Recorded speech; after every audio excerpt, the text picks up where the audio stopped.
33-34 world record है। कैसा लगता है ये वर्ल्ड रिकॉर्ड बना के? अब तो नॉर्मल लग, क्योंकि इससे पहले जो लेबल लगे हुए थे वो फेलियर के लेवल लगे हुए थे, लेकिन जब आपके ऊपर लेवल लग जाता है national record holder, world record holder. आपकी कैलकुलेशन बहुत फास्ट है और आपको उसके लिए जाना भी जाता है। पहला स्क्वायर रूट लेते हैं हम लोग 56 का। 7.4831477354। एग्जैक्टली यही है।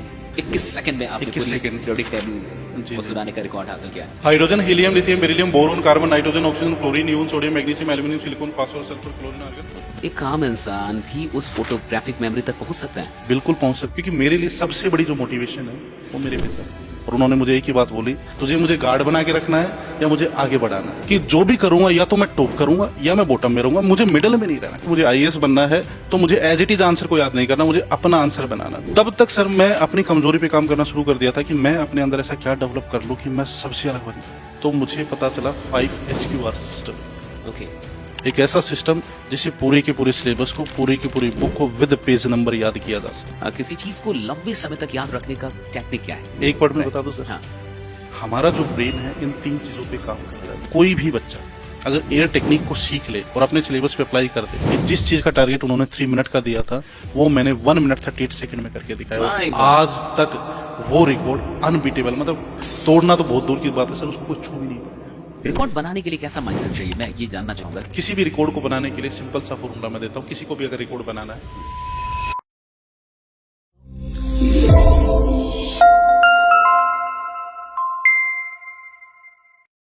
नमस्कार दोस्तों, मैं आशीष कुमार तिवारी स्वागत करता हूं एक बार फिर से आप सबों का एसकेटी पॉडकास्ट पावर्ड बाय स्टेटमेंट में। दोस्तों, हम में से हर आदमी चाहता है कि उसकी मेमोरी अच्छी हो जाए, और ज्यादातर लोग अपने स्कूल या कॉलेज में इसलिए बढ़िया नहीं कर पाए क्योंकि उनकी याददाश्त, जो याद करने की क्षमता है, मेमोरी की जो पावर है, वो उतनी बढ़िया नहीं थी। लेकिन मेरे साथ आज जो स्टूडियो में मौजूद हैं वो एक ऐसे शख्स हैं जो अपनी मेमोरी के लिए पूरी दुनिया में जाने जाते हैं। उनके पास 34 वर्ल्ड रिकॉर्ड है और आज उन्हें फास्टेस्ट ह्यूमन कैलकुलेटर माना जाता है। बहुत सारे ऐसे रिकॉर्ड उनके पास हैं और कौटिल्य का नाम अगर आपने सुना हो तो वो उनके शिष्य रहे। ऐसे कई बच्चों को वो संवार रहे हैं और उनकी मेमोरी को ऐसा बना रहे हैं जिसको देखने के बाद आदमी सच में आश्चर्यचकित हो जाता है। तो आइए सबसे पहले हम लोग स्वागत करते हैं ऐसे ही एक बहुत बड़े शख्स जो आज हमारे साथ इस पॉडकास्ट में मौजूद हैं, हिम्मत भारद्वाज जी का। Thank you so much sir for coming. Thank you so much sir. Sir, सबसे पहले तो आपको बहुत बहुत बधाई कि आपके पास 34 वर्ल्ड रिकॉर्ड है। कैसा लगता है ये वर्ल्ड रिकॉर्ड बना के? सर, इससे पहले कि ये बताऊं, सबसे पहले तो थैंक यू सो मच, आपने अपने प्लेटफॉर्म पे मुझे बुलाया। और मैं आपकी ऑडियंस को बताना चाहूँगा कि मैंने आपके बहुत सारे वीडियोस देखे हैं और आपसे मैंने बहुत कुछ सीखा है। My pleasure. अब बात करते हैं जो आपका क्वेश्चन है कि वर्ल्ड रिकॉर्ड बनाने के लगता है हाँ, कि मतलब ना वर्ल्ड रिकॉर्ड हम लोग सुनते हैं, पढ़ते हैं, लेकिन कोई ऐसा शख्स जो जिसने इतने वर्ल्ड रिकॉर्ड बनाए हो, उसको कैसी फीलिंग होती है? अब तो नॉर्मल लगता है सर, लेकिन जब वो जो पहला जब वो नेशनल रिकॉर्ड बना था और जब वो पहला वर्ल्ड रिकॉर्ड बना था, मतलब अपने ऊपर जो लेबल लगा था, उस दिन पैर जमीन पे नहीं थे सर, क्योंकि इससे पहले जो लेबल लगे हुए थे वो फेलियर के लेबल लगे हुए थे। हाँ, फेलियर के, नकारा या भुलक्कड़, गणित में कमजोर, पढ़ाई ना करने वाला बच्चा, इस तरीके के लेवल थे। लेकिन जब आपके ऊपर लेवल लग जाता है national record holder, world record holder, तो मतलब मैं तो 7वें आसमान पे था। और ना केवल मैं, आप अच्छे नहीं थे मैथ में, आप अच्छे नहीं थे, आज आप अंकों के जादूगर हैं, अंकों के साथ आप खेलते हैं, मास्टर हैं उसके। ये कैसे हुआ? एक ऐसा बच्चा जिसका गणित अच्छा ना हो और आज मेमोरी किंग हो, कैसे? सर देखिए, जो आज मैंने जो भी किया है इसके पीछे की कहानी है। और जब मैं 11th क्लास तक गांव में था तो गांव में मैं एक बिलो एवरेज स्टूडेंट था, क्योंकि पढ़ने लिखने में मेरा मन था नहीं। और मेरा मन नहीं था तो मेरा जो एनवायरनमेंट था, मेरे जो फ्रेंड सर्कल थे वो भी ऐसे ही बच्चे थे जो पढ़ते लिखते नहीं थे। तो और अल्टीमेट हम सब का एक प्लान होता था कि भाई बाद में काम करना ही है तो क्यों ना पढ़ाई छोड़ के अभी काम करना शुरू कर दें, काम ही कर लें। तो सबसे पहले मैंने शुरुआत की, मैंने काम करना शुरू किया।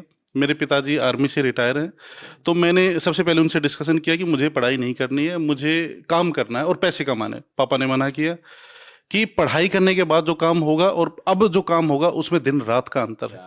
लेकिन सर वही है ना कि उस टाइम पे ये बच्चे समझ थे, में नहीं आता। समझ में नहीं आता पेरेंट्स की बात, मुझे भी समझ में नहीं आई।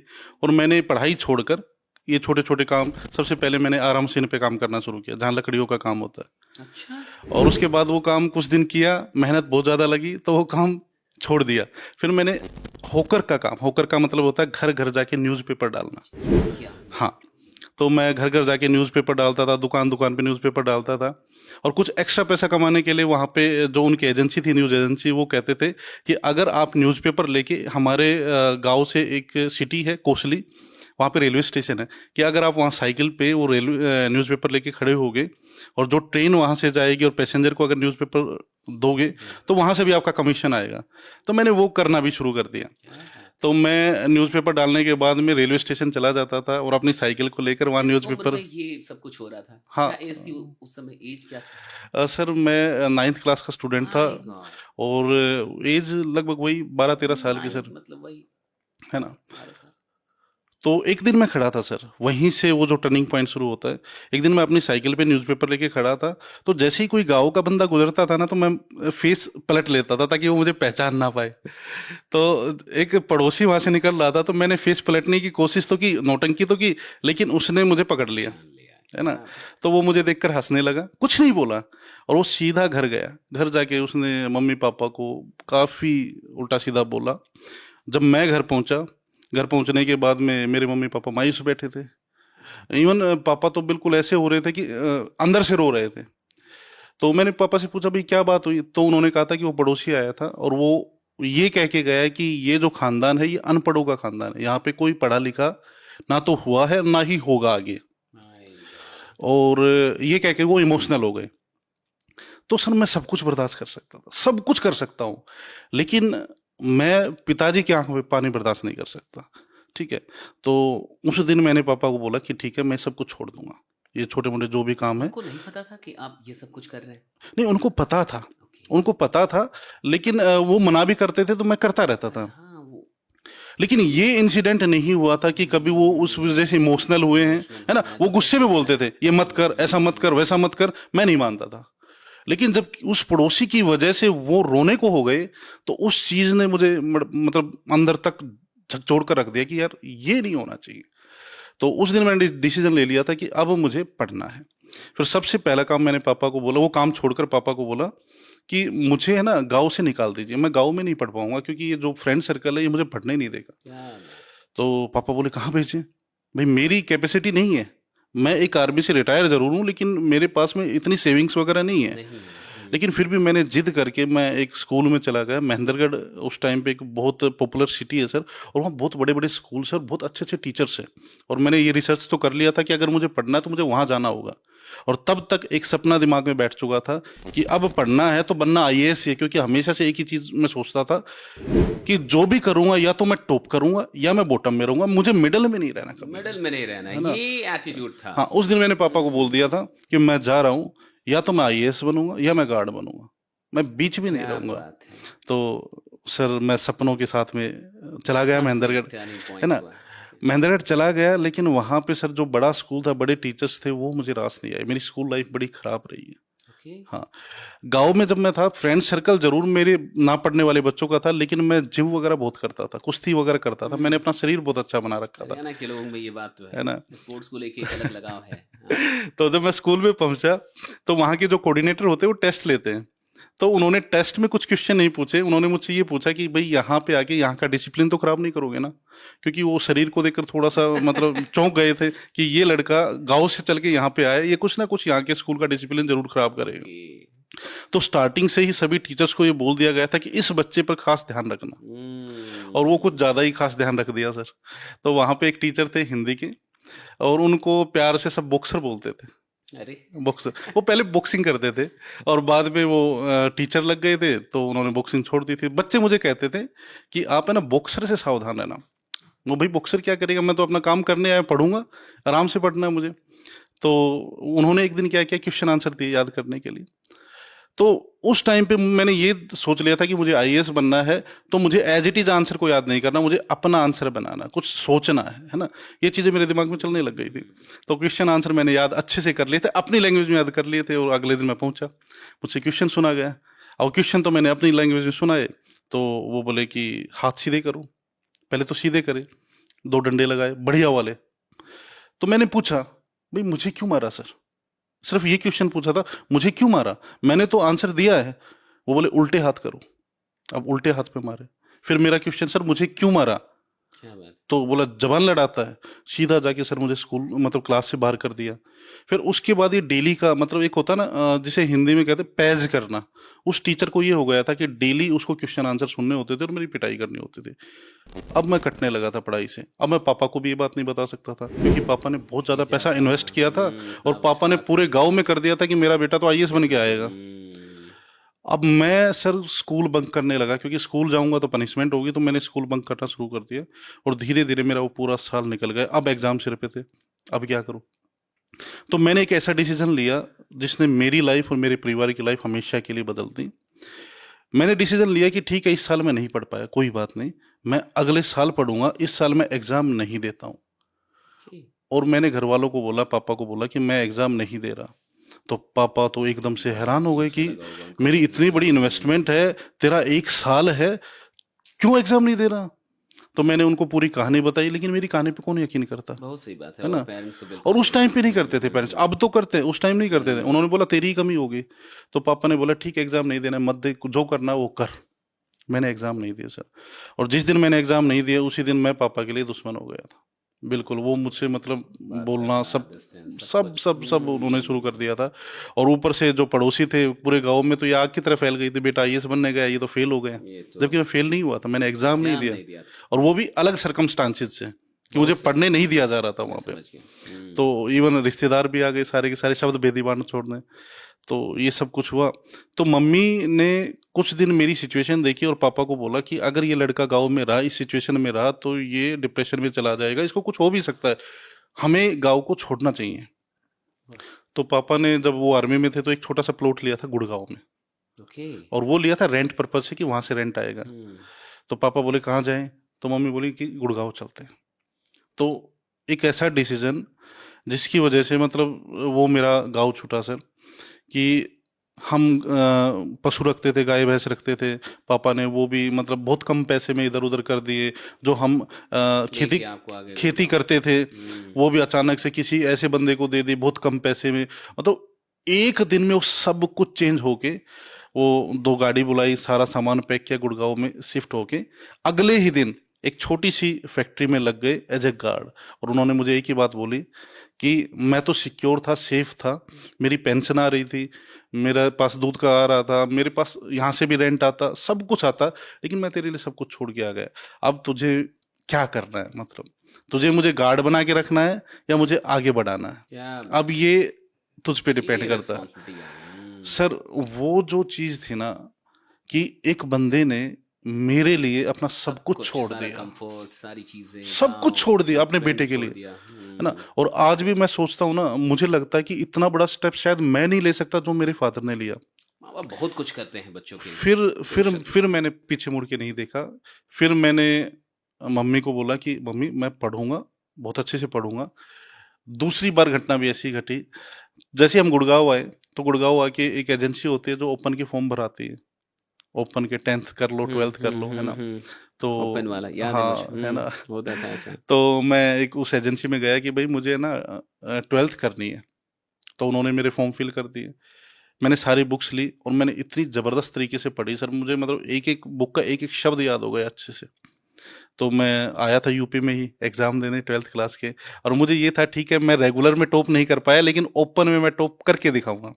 मैं एग्जाम लिख रहा था सर, तभी वो जो कोऑर्डिनेटर आए, उन्होंने कुछ रोल नंबर बोले कि ये रोल नंबर बाहर आ जाओ। उसमें मेरा रोल नंबर भी था। मैं बाहर आया, मैंने पूछा जी मेरा समय खराब हो रहा है, मुझे पेपर लिखना है। वो बोले आप पेपर नहीं दे सकते। Oh my God. दूसरा सर, मैंने ये सोचा कि जब पहले साल ये हुआ, अब दूसरे साल क्या होगा? तो मैं बड़ा डर गया था। वो दिन मुझे आज भी याद है कि जब मैं घर यूपी से लेकर गुड़गांव तक जो पूरा रास्ता था, मैं बहुत ज्यादा रोता हुआ जा रहा था, क्योंकि दूसरा साल, अब की बार भी मैंने मेहनत की थी, बहुत ज्यादा मेहनत की थी, और मैं टॉप कर सकता था, लेकिन अब की बार भी भगवान को पता नहीं क्या मंजूर था, दूसरी बार भी यानी एग्जाम वो नहीं, सही से आपका फॉर्म फिलअप नहीं हुआ था वहां वो से। फॉर्म सही से फिलअप, उन्होंने फॉर्म फिलअप ही ओके, नहीं किया था। फर्जी। फर्जी ओके। वाला था। उस फर्जी बाड़े में मैं फंस के मेरा 1 साल और खराब हो गया। अब एक ठप्पा और लगा कि 2 साल खराब, 12th क्लास में 2 साल खराब। तो पापा तो पहले ही नाराज थे, अब पापा और नाराज हो गए कि तेरी वहां भी गलती थी, यहाँ भी गलती है, इनकी गलती नहीं है। लेकिन मेरी मदर जानती थी, उनको पता था मेरा बेटा सुबह 2 बजे उठ के पढ़ता है, 3 बजे उठ के पढ़ता, पूरे दिन पढ़ता रहता था, एक एक चीज याद कर देती। कई बार तो वो पूछती थी, मैं बताता था उनको, देखो मम्मी सब कुछ याद है, जो पूछ ले सब कुछ आंख बंद करके लिख सकता हूँ। क्या बात। तो मैंने मम्मी को बोला, मम्मी ने एक बात बोली थी, बेटा जो होता है अच्छे अच्छे के लिए होता है। क्या बात। अब मुझे नहीं पता था उसमें क्या अच्छा है। फिर मैंने मम्मी को फिर दोबारा से समझाया कि मुझे एक बार और चांस दीजिए, है ना, मुझे पढ़ना है, पढ़ना तो मुझे है, ये तब तक हो चुका था कि मुझे पढ़ना है, मुझे पढ़ना है, ये आ चुका था मन ये में कि पढ़ना, ये तो अब गांव पढ़ना में ही है। आ गया था जब वो मैंने पहली बार पापा को उसी इमोशनल समय देखा ये आ था। चुका था कि पढ़ना हाँ, तो है। लेकिन हर बार कुछ ऐसा हो रहा था कि मैं पढ़ नहीं पा रहा था, चाह के भी पढ़ नहीं कुछ पा रहा खेल था। चल रहा था ऊपर वाले के द्वारा। अब तीसरी बार मेरा फॉर्म फिल किया गया। अब की बार बहुत अच्छा स्कूल था, बहुत अच्छे बंदे थे, उन्होंने मेरा प्रॉपर तरीके से फॉर्म फिल किया और वही मेहनत की दिन रात, और अब की बार मैंने उस स्कूल को टॉप किया। क्या बात है। तो तीसरी बार में मैंने क्लास को टॉप किया और फिर मैंने पापा को बताया कि मुझे ना आईएएस बनना है। अब पापा कहाँ साथ देने वाले थे, 2 साल खराब हो गए थे कि आईएएस बनना है। तब तक सर मैं अपनी कमजोरी पे काम करना शुरू कर दिया था कि मैं अपने अंदर ऐसा क्या डेवलप कर लूं कि मैं सबसे अलग बन जाऊं। ये तो बात कैसे आई दिमाग में कि क्या ऐसा करूं कि सबसे अलग हो जाऊं, 12th या क्लास, कब आई, ऐसा क्या हुआ था? क्योंकि 12th के बाद में चाहे मुझे आईएएस का एग्जाम देना था तो उसमें बहुत कुछ पढ़ना था, बहुत कुछ याद करना था, बहुत कुछ कैलकुलेट करना था। ठीक है, तो यूपीएससी में तो सब हाँ, कुछ और मुझे ये लग शामिल रहा था कि कहीं ऐसा ना हो कि मेरी कैलकुलेशन या मेरी मेमोरी की वजह से मैं पीछे रह जाऊं। है। तो मेरे ओके, दिमाग में चलता रहता था कि यार कुछ तो ऐसा होता होगा कि कुछ भी याद करूँ याद हो जाए, याद हो जाए। है ना। गुड। तो गुड़गांव का एक रेलवे स्टेशन है, वहां पे एक बुक शॉप है, वहां मैं रूटीन में जाता था। वहां पे जैसे आप बुक्स लिखते हैं सर, तो मैं वहां पे ना बुक्स देखता रहता था, self help books, motivational book, कभी स्वीट मॉडर्न की देख ली, कभी डॉक्टर उज्ज्वल पाटने की देख ली, इस तरीके से चेक करता रहता। अचानक एक दिन एक बुक पे ध्यान जाता है, उसका नाम है डायनामिक मेमोरी मेथड, सभी को बता रहा हूँ, डायनामिक मेमोरी मेथड्स बुक लिखी हुई थी। तो उस बुक में मतलब मेमोरी वाला जो वर्ड था, मैंने उस बुक को ले लिया।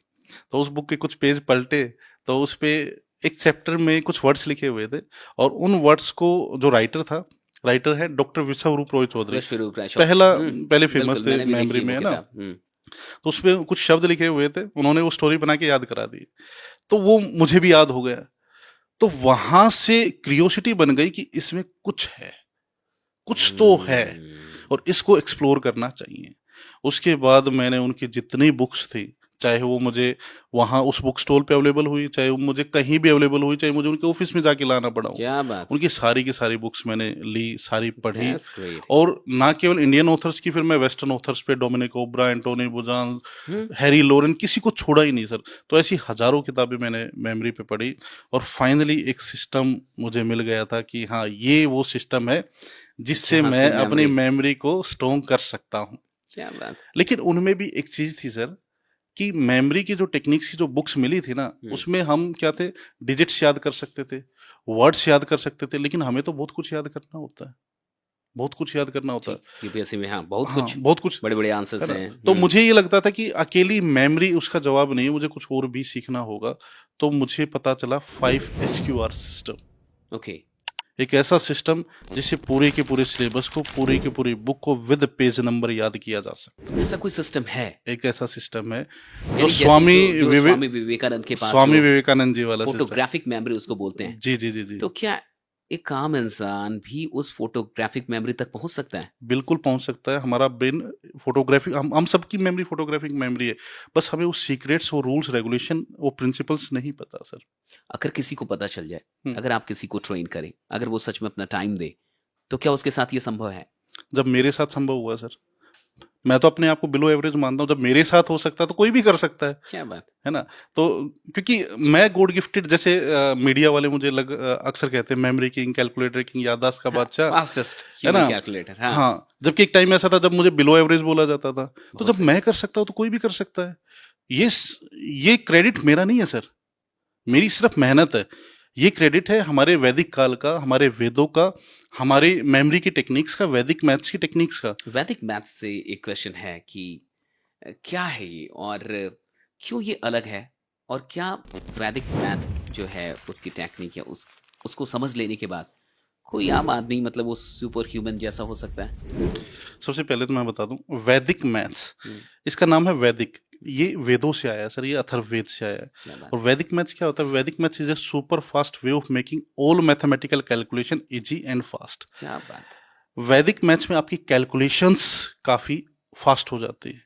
और जैसे आपने पूछा ना कि नॉर्मल मैथ में और वैदिक मैथ में जो क्या अंतर है? डिफरेंस है ना, हाँ हाँ। तो मैं इसका डिफरेंस नहीं बोलूंगा, बल्कि ये एक दूसरे के कॉम्प्लीमेंट है सर। कॉम्प्लीमेंट्री है, ओके। कॉम्प्लीमेंट्स कि अगर आप, ठीक है, जो ट्रेडिशनल मैथ्स में आप टीचर जो है कॉन्सेप्ट बच्चों को सिखाता है, हम्म ठीक है, तो कॉन्सेप्ट आप अपने तरीके से सिखाइए, हम्म। लेकिन जो कैलकुलेशंस आप सिखा रहे हैं वो वैदिक मैथ से सिखा दीजिए, ताकि वो फास्ट करने वो लगे फास्ट कैलकुलेशन। करने लगे, है ना। और कैलकुलेशंस क्या होते हैं? मैथ्स के अल्फाबेट्स होते हैं। ये एक नींव का काम करेंगी सर। अगर बच्चा वैदिक मैथ सीख लेगा तो कंसेप्ट बहुत जल्दी समझ जाएगा। आपके कैलकुलेशन बहुत फास्ट हैं और आपको उसके लिए जाना भी जाता है स्क्वायर रूट से लेके सारी चीज़ों के लिए। तो मैं चाहूँगा कि इससे पहले कि हम लोग आगे बढ़ें, और चूंकि कैलकुलेशन की बात आई है तो हम लोग कुछ कैलकुलेशन आपसे जान ही लेते हैं। मैं पूरी कोशिश करता हूँ सर, भगवान की दया से। मैं बता दूं दर्शकों को कि पागलपन 1.0 जो दिल्ली में हम लोगों ने किया था उसमें भी सर आए थे और स्टेज पे उन्होंने स्क्वायर रूट और बताया था, और लगभग उसके बाद जितने भी अंक होते हैं वो पॉइंट के बाद वो सारे के सारे सही थे, और वहां देख के सब लोग शॉक्ड थे, सरप्राइज थे। तो हम लोग पहले तो स्क्वायर रूट का ही लेंगे। हम्म। और यार ये मैं भी बता दूं कि ये मैजिक नहीं है, जादू नहीं है, ये सिर्फ टेक्निक्स है और उन पे प्रैक्टिस है, सही दिशा में सही प्रयास है बस। क्या बात है। तो पहला स्क्वायर रूट, मैं कैलकुलेटर ऑन कर लेता हूं, आप लोग को भी दिखाऊंगा। पहला स्क्वायर रूट लेते हैं हम लोग 56 का। 56 का square root up to 12 decimal places तक 7.4833177354। एग्जैक्टली यही है। आप बार बार आगे पीछे करके देख लेंगे, राइट। एक और लेते हैं हम लोग 27 का। 27 square root up to 12 decimal places 5.19615242227। Exactly वही है। ये कमाल की चीज है, ये तो मतलब हम जैसे लोगों को तो ये जादू ही लगेगा, लेकिन आपका कहना है कि ये स्किल है, आपका कहना है कि ये कोई भी सीख सकता है। ये स्किल है, कोई भी सीख सकता है, बिल्कुल सीख सकता है। और मुझे कई साल लगे सीखने में, लेकिन मैं ये भी कहता हूँ कि ये बहुत जल्दी, ऐसी स्किल है बहुत जल्दी सीखी जा सकती है। आपने ऐसे तरीके इजाद कर लिए होंगे। कितना टाइम हो गया आपको मेमोरी पे काम करते सर हुए? पिछले 14-15 साल से मैं काम कर रहा हूँ, लेकिन हर किसी को रिकॉर्ड थोड़ी ना बनाने हैं सर। अपना सिंपल सिलेबस, मैं तो बहुत सही रिकॉर्ड्स बात। बना रहा था, तो रिकॉर्ड्स हम्म। बनाना अपने आप में एक अलग चीज है। वो अलग चैलेंज है, वो अलग बिल्कुल चैलेंज है ना। बिल्कुल बिल्कुल।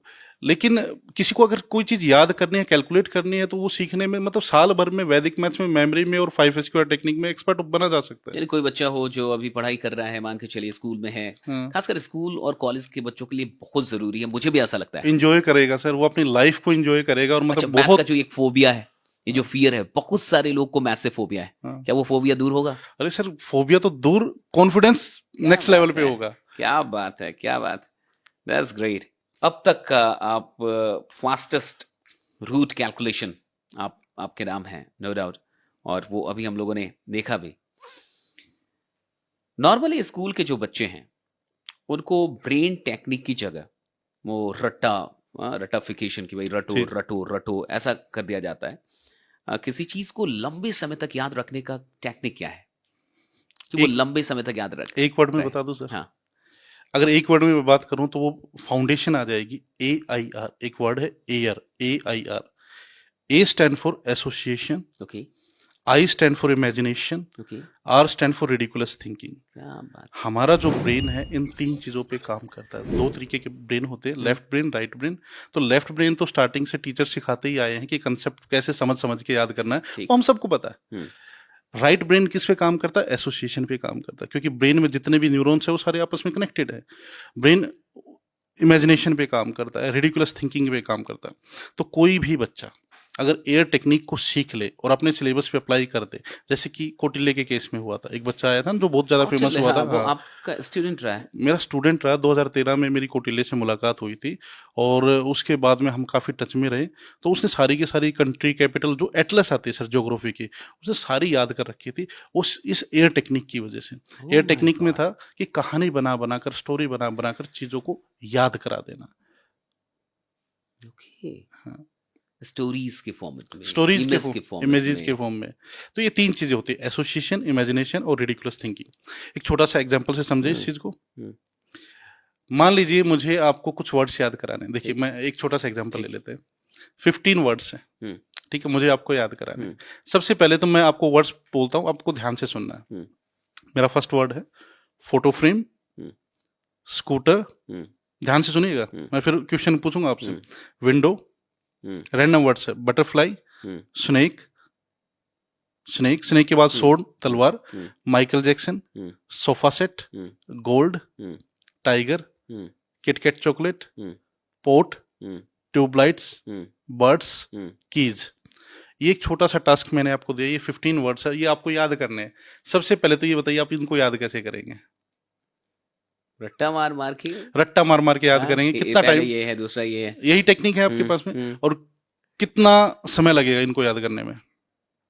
ज्यादा टाइम लगेगा और कई बार मुझे प्रैक्टिस करना पड़ेगा, देखना पड़ेगा कि कुछ मिस तो नहीं हो रहा। अब छोटा सा एक्सपीरियंस, अपने एक्सपीरियंस से बताइए आप। कम से कम आधे घंटे 1 घंटे लग जाएंगे मैं सही ढंग से याद करने में। सही ढंग से याद हाँ, करने में, है ना? एग्जैक्टली और माइंड में फिट हो जाए, आधे घंटे कम और से 1 कम। वीक के बाद पूछूंगा फिर तो याद नहीं रहेगा याद नहीं रहेगा ना। ना। अगर ये 15 रैंडम वर्ड्स 15 सेकंड में आपको याद हो जाए तो? Oh my God, I will क्योंकि बी सरप्राइज्ड। हाँ। क्योंकि अब मैं वो तीनों चीजें अप्लाई करने वाला हूँ, एसोसिएशन, इमेजिनेशन, रिडिकुलस थिंकिंग। ये 15 रैंडम वर्ड्स 15 सेकंड में आपको याद हो जाएंगे। आप फॉरवर्ड भी कर देंगे, आप रिवर्स भी कर देंगे और आप कभी इनको नहीं बोलेंगे। अरे लेकिन उनके लिए एक कंडीशन है। कंडीशन, पहली कंडीशन ये है कि आपको बच्चा बनना है। ठीक। लॉजिक, जो आपका लॉजिकल ब्रेन है, व्हाट एंड वाई, क्या हुआ क्यों हुआ, इसको एक साइड कर देना कुछ टाइम के लिए। ठीक। ठीक है, आपको अपनी आईज को क्लोज करना है और जो मैं स्टोरी दिखा रहा हूं सिर्फ उसको फोकस करना, उसको अपने इमेजिनेशन में देखना। ठीक है। आप अपनी आईज क्लोज कीजिए। आप मार्केट गए हैं और आपने एक सुंदर सा फोटो फ्रेम खरीदा है और वो फोटो फ्रेम एक स्कूटर का है। आप घर आए, आपने अपनी विंडो के ऊपर उसको लगा दिया। तभी आपने देखा कि आपकी विंडो से एक बड़ी सी बटरफ्लाई अंदर आ रही है और वो पीछा कर रही है एक स्नेक का, काले बड़े स्नेक का। उस स्नेक के मुंह में देखिए, उसके मुंह में तलवार है और वो उस तलवार से माइकल जैक्सन को मारना चाहता है। अब माइकल जैक्सन डर के नीचे आपके सोफे को उठाता है, उसके नीचे छुप जाता है। तभी आपने देखा कि आपका सोफा गोल्ड का बन गया है, जिसके ऊपर एक टाइगर आके बैठ जाता है। टाइगर को भूख लगी है इसलिए वो किटकैट चॉकलेट खा रहा है। टाइगर के सिर पे एक पोट रखा है, पोट के अंदर पानी नहीं है बल्कि 2 ट्यूबलाइट्स रखी हैं, जिसके ऊपर एक बर्ड बैठा है। बर्ड के मुंह में आपके घर की चाबियां हैं। आंखें खोलिए, अब बताइए, सबसे पहले वो जो फोटो फ्रेम था वो किसका था? स्कूटर का। स्कूटर का था। वो कहां पे लगाया? विंडो पे। विंडो के अंदर कौन आई? बटरफ्लाई। वो किसका पीछा कर रही थी? स्नेक का। स्नेक के मुंह में क्या है? तलवार। वो किसको मारना चाहता है? माइकल जैक्सन को। माइकल जैक्सन ने क्या उठाया? सोफा। सोफा। सोफा किसका बन गया? सोने का। सोने का। उस पे कौन बैठा है? बर्ड। टाइगर। टाइगर। टाइगर क्या खा रहा है? Tiger tubelight. नहीं, नहीं, टाइगर क्या खा रहा है, 1 मिनट। Tiger KitKat. KitKat chocolate. हाँ। टाइगर के सिर पे क्या रखा है? पॉट। पोट के अंदर क्या है? ट्यूबलाइट। ट्यूबलाइट के ऊपर कौन बैठा है? ट्यूबलाइट के ऊपर बर्ड। बर्ड। बर्ड के मुंह में क्या है? बर्ड के मुंह में I'm forgetting. आपके घर की चाबी। चाबियां। हाँ। हल्का हल्का हल्का हल्का, अब जो आप थोड़ा सा कंफ्यूज हो रहे हो क्योंकि आपकी जो एज है ना, आपका लॉजिक, मैं कितना भी बोलूं कि लॉजिकल ब्रेन को रहने दो रहने दो, आप कहीं ना कहीं ये क्यों हो रहा है, इतनी बड़ी बटरफ्लाई थोड़ी ना होती है, स्नेक के मुंह में सोड थोड़ी ना होती है, मतलब कहीं ना कहीं ब्रेन क्वेश्चंस कर रहा फिर भी है, मुझे याद हो गया लगभग, है ना? लेकिन उसके बावजूद, जबकि आपका ब्रेन आपको रोक रहा है, उसके बावजूद आपको 15 वर्ड्स याद हो गए, है ना? अब यहाँ पे क्यों याद हुआ सर? क्योंकि मैंने एक वर्ड को, मैंने फोटो फ्रेम को स्कूटर से, स्कूटर को विंडो से, विंडो को बटरफ्लाई से, सबको लिंक किया है, विंडो पे लगाया, है ना? सब याद हो गया। विंडो से बटरफ्लाई आई, वो स्नेक को मारना चाहती है, स्नेक के मुंह में सॉड है, वो माइकल जैक्सन को मारना चाहता है, वो सोफा के अंदर घुस जाता है, वो सोफा उठा देता है, वो सोने का, और उसके ऊपर शेर बैठा हुआ है, उसके सर पे पॉट है, उसमें ट्यूबलाइट है, उस पे चिड़िया बैठी हुई है और वो चाबी उसके मुंह में। अब बताइए, अब स्टोरी आपके देखिए, मुझे है ना, मैंने चाहे आंसर किसी भी मंत्र से याद किया हो, हाँ। मुझे आंसर याद होना चाहिए ना। आंसर याद होना चाहिए, आप exactly। स्टोरी अपने पास रखिए, अंदर रखिए, मुझे सिर्फ वो 15 रैंडम वर्ड्स सुनने हैं। आप बताइए कौन कौन से वर्ड्स हैं। सबसे पहला फोटो फ्रेम है, उसके बाद से विंडो है, फोटो फ्रेम के बाद स्कूटर है, स्कूटर, फिर उसके बाद से विंडो है, विंडो, विंडो के बाद बटरफ्लाई है, बटरफ्लाई, बटरफ्लाई के बाद स्नेक है, स्नेक, उसके बाद सॉर्ड है, स्वॉर्ड, फिर सॉर्ड के बाद माइकल जैक्सन माइकल है, जैक्सन, फिर सोफा है, वेरी गुड, फिर सोफा के बाद गोल्ड है, गोल्ड, गोल्ड के बाद फिर ट्यूबलाइट है, नहीं पॉट है, पॉट, गोल्ड के बाद गोल्ड के गोल्डन सोफा पे कौन बैठा है। लायन, हाँ, लॉयन है, लॉयन, लॉयन है, फिर उसके बाद से पॉट है, हाँ, फिर ट्यूबलाइट है, फिर ट्यूबलाइट के बाद आपको बर्ड है, बर्ड के बाद की है। सारे याद हो गए ना। या जो चीज आप कह रहे थे, हाफ एन आवर लगेगा, आधा घंटा लगेगा, क्या एक है ना। अब मेरा दूसरा यार क्वेश्चन, क्या आप इसे एक हफ्ते के बाद भूल जाएंगे। नहीं, अब तो मुझे याद रहेगा। क्यों, क्योंकि 3 चीजें अप्लाई है। क्या बात है ना। That's great. तो एक वर्ड को दूसरे वर्ड से मैंने लिंक किया। दूसरा क्या किया, मैंने आपकी आंखें बंद कराई, जबकि आंखें बंद करने की जरूरत नहीं, आपको वो चीजें इमेजिन कराई। इमेजिन कराई कि उसको देखो, क्योंकि ब्रेन इमेजेस पे काम करता है। आप किसी मूवी को देखने जाते हैं, 3 घंटे की मूवी होती है, क्या पेन पेपर लेके जाते हैं। नहीं, फिर भी याद रहती है, उसके 20 याद, साल बाद भी याद रहती है, 10 साल बाद भी कभी याद रिवीजन करते हैं ना, उसके बाद भी याद रहते हैं। क्यों, क्योंकि मूवी में क्या इमेजिनेशन होती है। यानी मूवी में हमारा दिमाग कमजोर नहीं है, हमारी टेक्निक कमजोर है। टेक्निक कमजोर है, दिमाग कमजोर नहीं। तीसरी चीज मैंने वहां पे क्या अप्लाई किया, मैंने उसको थोड़ा सा फनी सा बना दिया, जिसे बच्चे बहुत जल्दी कैच करते हैं। आपने कहा ना कौटिल्य को जल्दी जल्दी क्यों याद हुआ, क्योंकि उसको ना, आप तो लॉजिक पे सोच रहे हैं, उसको मजा आ रहा था, उसको तो मजा, उसको है ना, बच्चों को तो और मजा आएगा इन सब, तो उसको जल्दी याद होता है। तो बात। मैंने, देखिए, कभी भी जो बटरफ्लाई है वो स्नेक का पीछा नहीं करती, स्नेक के मुंह में तलवार नहीं होता। ये सब क्या है, ये सब रेडिकुलस है, सिली है, स्ट्रेंज है, ओड है, तभी ये याद हुआ है सर। क्या बात। तो ये 3 चीजें हैं, जो फाउंडेशन है, अगर कोई भी यूज करेगा तो कितनी भी लिस्ट है। क्या बात। मैंने केमिस्ट्री की पूरी पीरियोडिक टेबल 180, आपके पास वर्ल्ड रिकॉर्ड है, वर्ल्ड रिकॉर्ड है। 21 सेकंड में आपने 21 पूरी सेकंड पीरियोडिक टेबल को सुनाने का रिकॉर्ड हासिल किया है। और ये इसी एयर टेक्निक से मैंने याद किया हुआ। क्या बात है, एक बार सुना दें सबको। मैं सुनाने की कोशिश करता हूँ। Hydrogen, helium, lithium, beryllium, boron, carbon, nitrogen, oxygen, fluorine, neon, sodium, magnesium, aluminium, silicon, phosphorus, sulphur, chlorine, argon, potassium, calcium, scandium, titanium, vanadium, chromium, manganese, iron, cobalt, nickel, copper, zinc, gallium, germanium, arsenic, selenium, bromine, krypton, rubidium, strontium, ytterbium, zirconium, niobium, molybdenum, technetium, ruthenium, rhodium, palladium, silver, cadmium, indium, tin, antimony, tellurium, iodine, xenon, caesium, barium, lanthanum, cerium, praseodymium, neodymium, promethium, samarium, europium, gadolinium, terbium, डिस्पोसियम, होलोमियम, erbium, thorium, ytterbium, lutetium, hafnium, tantalum, tungsten, rhenium, osmium, iridium, platinum, gold, mercury, thallium, lead, bismuth, polonium, astatine, radon, francium, radium, actinium, thorium, protactinium, Neptune, plutonium, americium, curium, californium, einsteinium, fermium, mendelevium, nobelium, lawrencium, rutherfordium, dubnium, seaborgium, bohrium, hassium, meitnerium, darmstadtium, roentgenium, copernicium, ununtrium, ununquadium, ununpentium, ununhexium, spectrum, ununoctium. My God, क्या बात। और interesting बात बताऊं मैं आपको, मैंने chemistry कभी नहीं पढ़ी, मैं केमिस्ट्री का स्टूडेंट नहीं रहा। इन टेक्निक्स में इतना दम है, इन टेक्निक्स में इतना दम है कि मैं केमिस्ट्री की पूरी पीरियोडिक टेबल को याद कर गया। इन टेक्निक्स में इतना दम है कि मैंने पाई की वैल्यू 33,000 दशमलव स्थानों तक याद की।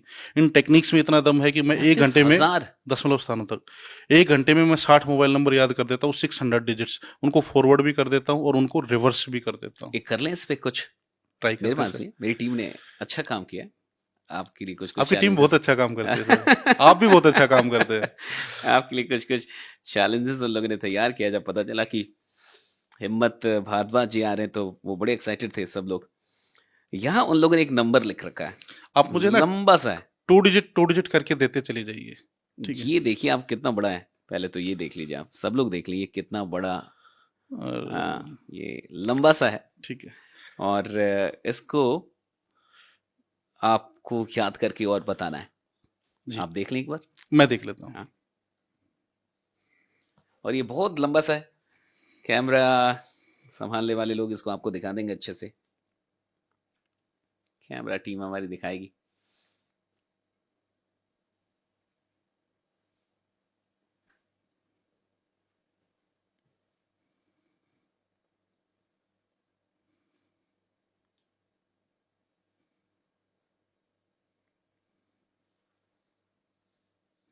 Done done. Oh my God. मैं इन डिजिट्स को रिकॉल करने की कोशिश करता हूँ, आप चेक कीजिए। 752134 123717901576567921। एग्जैक्टली यही है। माय गॉड, बिल्कुल यही है यहाँ। Oh my God, that's great. ये कितने सारे नंबर हैं। ये तो लोग आप गिन के बताइएगा कि ये कमेंट में थोड़ा बताइएगा कि ये टोटल कितने नंबर है। हाँ, तो पता चले कि टोटल कितने नंबर है। यहाँ एक और काम कर लेते हैं हम लोग। यहाँ कुछ कैलेंडर वाली चीज़ें यहाँ पे लिखी हुई हैं। 4 फरवरी 1995, आपको इसका बताना है कि ये डे कौन सा था। एक और तारीख मैं आपको दूंगा, 4 फरवरी 1995। 4 फरवरी 1995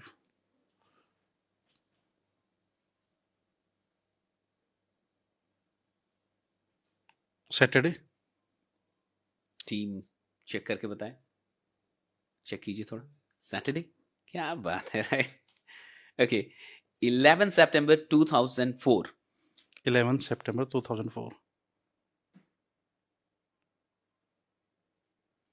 सैटरडे। सैटरडे, दैट्स ग्रेट, क्या बात है। मैंने कैलेंडर बनाया भी है सर, मेरा एक वर्ल्ड रिकॉर्ड इसका भी है। मैंने एक अनलिमिटेड ईयर्स कैलेंडर बनाया, जब तक दुनिया चलेगी तब तक तब कैलेंडर तक वो चलेगा। कैलेंडर चलेगा। एक पेज पे, एक पेज पे, एक पेज पे। ये पूरा ये भी कोडिंग वर्ल्ड बेस्ड है। रिकॉर्ड है। ये भी वर्ल्ड रिकॉर्ड है। और यूपीएससी में आपको मैं बताता हूँ, कैलेंडर इतना टफ होता है कि यूपीएससी, एसएससी, बैंकिंग में हर जगह कैलेंडर का क्वेश्चन जरूर आता है, पर बच्चों के पास में वो टेक्निक है नहीं, नहीं है, है ना। बिल्कुल सही। मतलब उनको बहुत लेंदी लेंदी प्रोसेस सिखाया जाता है। कैलेंडर का क्वेश्चन भी अगर वो सोल्व करेंगे सर, तो कम से कम 5 मिनट लगेंगे और 2-3 पेज सॉल्यूशन में भर देंगे, प्रोसेस में बहुत भर सारे देंगे। बच्चे आपको यहाँ पे अभी देख रहे होंगे, कई सारे बच्चे, और कई ऐसे हमारी ऑडियंस हैं जो स्टूडेंट हैं, जो पढ़ाई कर रहे हैं या उनके घर में बच्चे पढ़ रहे हैं। तो अगर किसी को कांटेक्ट करना हो आपसे कि कैसे हिम्मत भारद्वाज जी से हम मेमोरी टेक्निक सीख सकते हैं, तो क्या करना होगा ये बताइए। क्योंकि मैं तो भला चाहता हूँ कि लोगों का भला हो जाए आपसे। मैं तो चाहूंगा कि पूरी हिंदुस्तान के घर घर तक आप पहुंच जाए। सर जैसे ही मैं आपसे मिला, हम्म, तो जैसे ही आपने ये चीजें देखी, तो आपका तो सबसे पहला मतलब यही मोटो था कि क्यों ना इन चीजों को सेपरेट किया बिल्कुल, जाए, मैं हर बच्चे चाहूंगा तक कि ये आपका पहुंचाया जाए। गिफ्ट हर घर तक पहुंचे। हाँ, ये तो जो ब्लेसिंग है जो आपके पास। मैंने भी अपना यूट्यूब चैनल बनाया है सर, क्या बात है। हिम्मत भारद्वाज के नाम से ही है। हाँ, तो लोग आपको सर्च कर सकते हैं, वहां तो आपके कांटेक्ट सब कुछ मिल भी जाएंगे। जी जी सर, लिंक भी मैं दिलवा दूंगा टीम से कि थैंक वो यू सो मच। डिस्क्रिप्शन में लिंक दे दें इनके चैनल का। और कुछ मिलके भी बड़ा करते हैं सर। बिल्कुल करेंगे। मेरी बहुत तमन्ना है कि मैं आपके साथ पूरे देश में जो भी इस देश के स्टूडेंट हैं, युवा हैं, उन तक आपकी ये जो गिफ्ट है, ब्लेसिंग है, वो पहुंचे और उनके लिए पढ़ाई, ये सारी चीजें आसान हो जाए। हो सकते हैं, बिल्कुल हो सकते हैं, हम्म। क्योंकि मेरी हुई है तो बाकी बच्चों की भी हो सकती है। एक बड़ा अच्छा सवाल है मेरे पास कि आप जानते होंगे इनके बारे में, शकुंतला देवी। हम्म तो शकुंतला देवी के बारे में ऐसा कहा जाता है कि वो ह्यूमन कैलकुलेटर थी। हम्म तो क्या ये सच में साधारण उपलब्धि थी या कोई गॉड गिफ्ट है ये? सर आप भी ह्यूमन कैलकुलेटर हैं, कोई गॉड गिफ्ट है ये या फिर?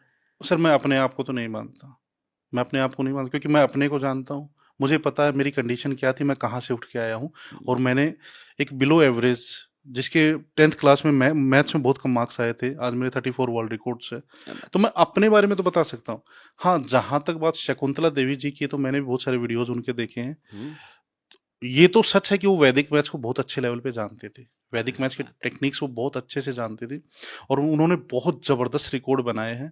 तो हम्म, सर हो भी सकता है गॉड गिफ्टेड, और हो नहीं भी सकता हो है, सकता, मतलब हो मैं सकता उस पे है। मतलब मुझे लगता है कि हर आदमी गॉड गिफ्टेड है। We all are god gifted. हाँ, हम सब गॉड गिफ्टेड हैं। सही बात और है। हर इंसान के अंदर ईश्वर ने कुछ अद्भुत चीजें दे के भेजी हैं। हम उसको कितना डिस्कवर करते हैं, कितना डिजाइन करते हैं, कितना उसमें मेहनत करके उसको किस लेवल तक लेके जा सकते हैं। अब बिल आपको देख के मुझे यही लगता है कि आपकी मैथ अच्छी नहीं थी, आप पढ़ने में कहीं ना कहीं एक साधारण स्टूडेंट रहे शुरुआती दौर में। और अगर आज आप मेमोरी किंग हैं, मेमोरी गुरु हैं, तो मुझे लगता है कोई भी बच्चा ये इंस्पिरेशन ले सकता है कि अगर हिम्मत सर ऐसा कर सकते हैं तो हम भी कर सकते हैं ऐसा। बिल्कुल कर सकते हैं। उसमें 2 चीजें काम की है हम्म, सर, सही दिशा में सही प्रयास, क्या बात। राइट डायरेक्शन और हार्ड वर्क। हम्म, राइट डायरेक्शन क्या थी कि सही समय पे मुझे टेक्निक्स मिल गई, ये थी मेरी सही डायरेक्शन, हम्म, कि मुझे हाँ मेमोरी की टेक्निक्स मिली, वैदिक मैथ्स की टेक्निक्स मिली, लेकिन अब मुझे रिकॉर्ड बनाना था सर, नेशनल रिकॉर्ड। तो वो सही टेक्निक तो ठीक है, लेकिन उस पर फिर अब मुझे मेहनत भी करनी थी। रिकॉर्ड बनाने के लिए कैसा माइंडसेट चाहिए? मैं ये जानना चाहूंगा कि जब आपको पहला रिकॉर्ड बनाना था तो आपके माइंड में ये पहले कब आया कि रिकॉर्ड बनाना है? दूसरी चीज की उस दौर में, प्रैक्टिस के दौर में क्या चलता है?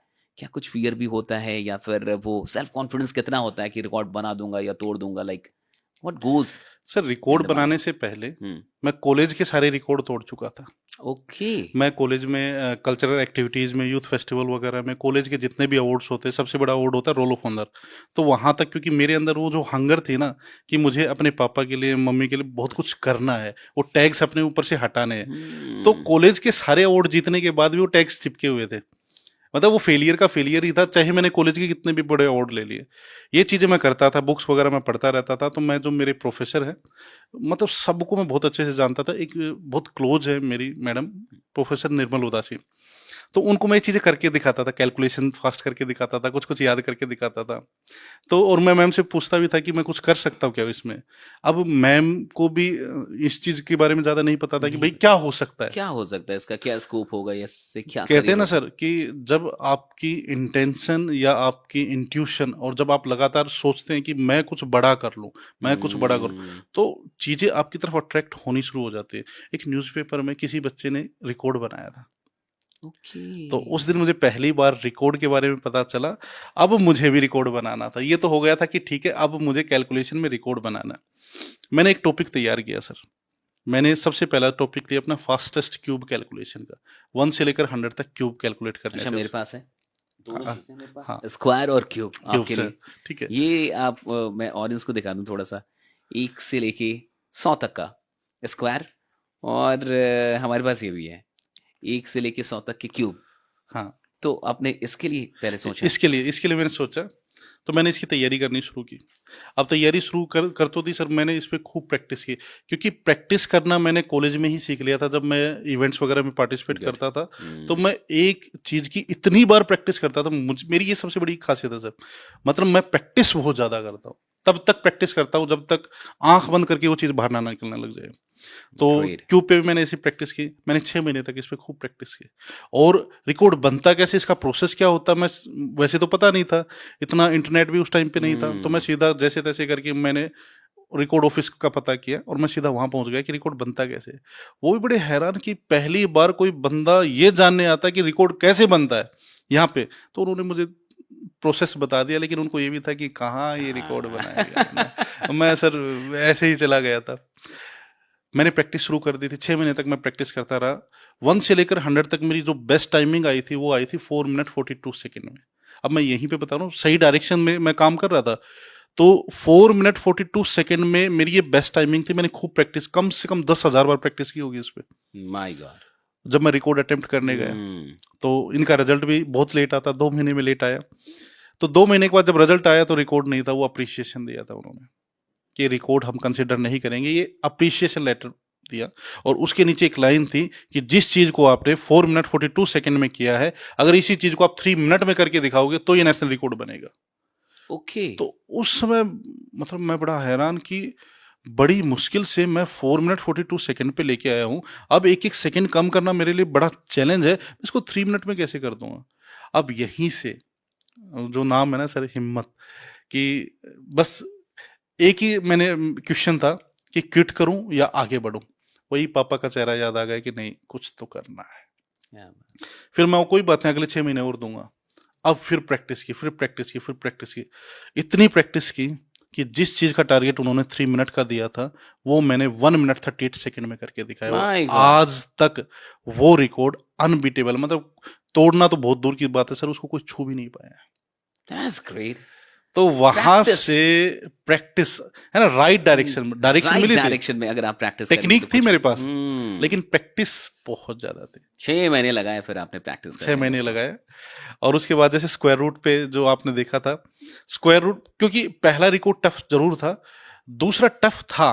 एक तो प्रोसेस पता चल चुका था, एक हार्डवर्क पता चल चुका था कि मुझे मेहनत कितनी करनी है। एग्जैक्टली। किसी भी रिकॉर्ड को बनाने के लिए सिंपल सा फॉर्मूला मैं देता हूँ। किसी को भी अगर रिकॉर्ड बनाना है, एक टॉपिक लो, उस पर 10,000 बार प्रैक्टिस करो। 10,000 बार प्रैक्टिस करो तब और आप जाके कोई भी रिकॉर्ड तोड़ सकते हो। हाँ, कोई भी रिकॉर्ड तोड़ सकते दैट्स ग्रेट। हो। तो आपके पास जैसे क्यूब की लिस्ट हाँ, है। क्यूब की है, स्क्वायर से शुरू करें या क्यूब से?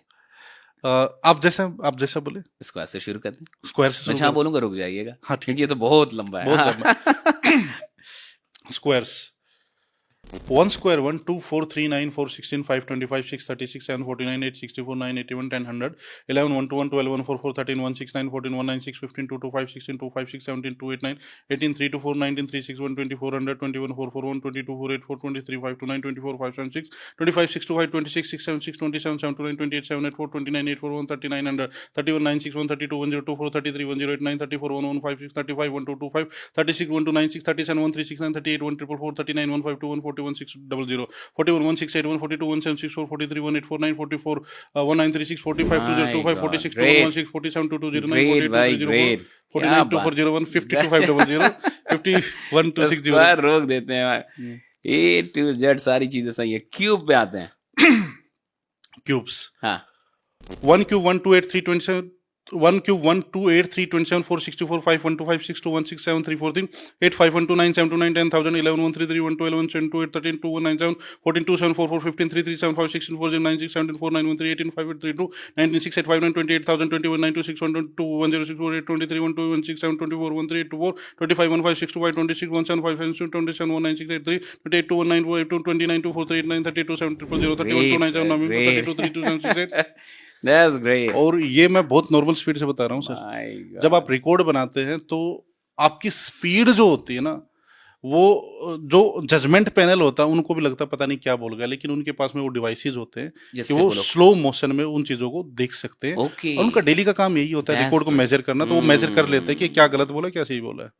क्या बात है, अद्भुत रहा आपके साथ ये पूरा पॉडकास्ट। और आप यहाँ पे आए, आपने वक्त निकाला, आपकी कहानी इतनी इंस्पायरिंग है। मुझे लगता है कि जितने लोगों ने भी ये पॉडकास्ट देखा होगा उनके अंदर एक हौसला, एक हिम्मत डेफिनेटली आपकी कहानी जान के आई होगी कि वो भी कुछ कर सकते हैं जिंदगी में।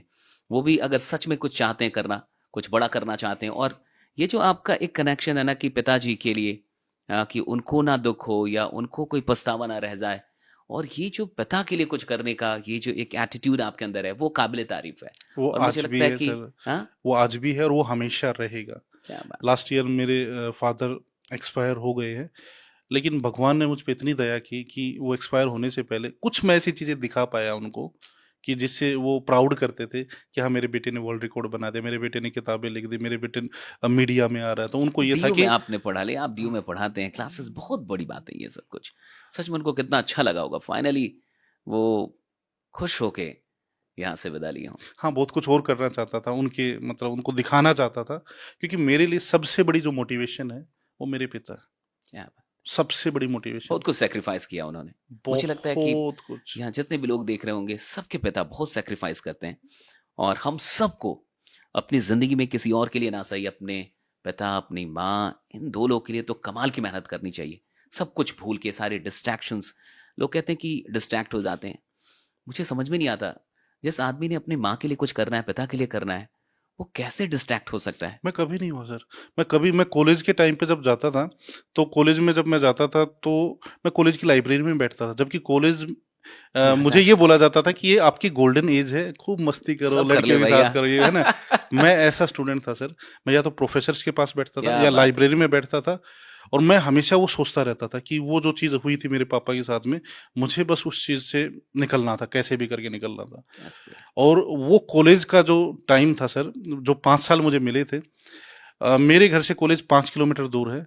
डेली पापा मुझे कुछ पैसे देते थे कि ऑटो से कॉलेज जाना, मैं वो पैसा ऑटो पे नहीं लगाता था, मैं पैदल जाता था, क्या पैदल आता बात। था, कैलकुलेटर हाथ में रखता था, बीच में उस पैसे से चाय पीता था और उसी दुकान में प्रैक्टिस करता था चाय पीते पीते हुए। तो 5 साल मैंने दिन रात मेहनत की है ना। तो नहीं सर, जब आपके पास में कुछ गोल होता है ना और आपको कुछ करना होता है ना, क्या डिस्ट्रैक्शन कुछ आप देखो ना, आप अपने पापा का चेहरा रोते हुए देखोगे, आप डिस्ट्रैक्ट हो जाओगे। कैसे डिस्ट्रैक्ट हो और सकते फिर हैं। भी क्या अगर बात। होते हो सर, तो मतलब आप जैसा पत्थर दिल इंसान कोई है नहीं। कोई है नहीं। क्या बात है, दैट्स ग्रेट। मुझे नहीं लगता कि इससे इससे बड़ी कोई बात हो सकती है। और जितने भी लोग देख रहे हैं ज़रूर कमेंट करके बताइएगा कि आप कैसा महसूस कर रहे हैं अभी। और इस पॉडकास्ट को, मुझे लगता है, इन बातों को और भी लोगों तक पहुंचाइएगा।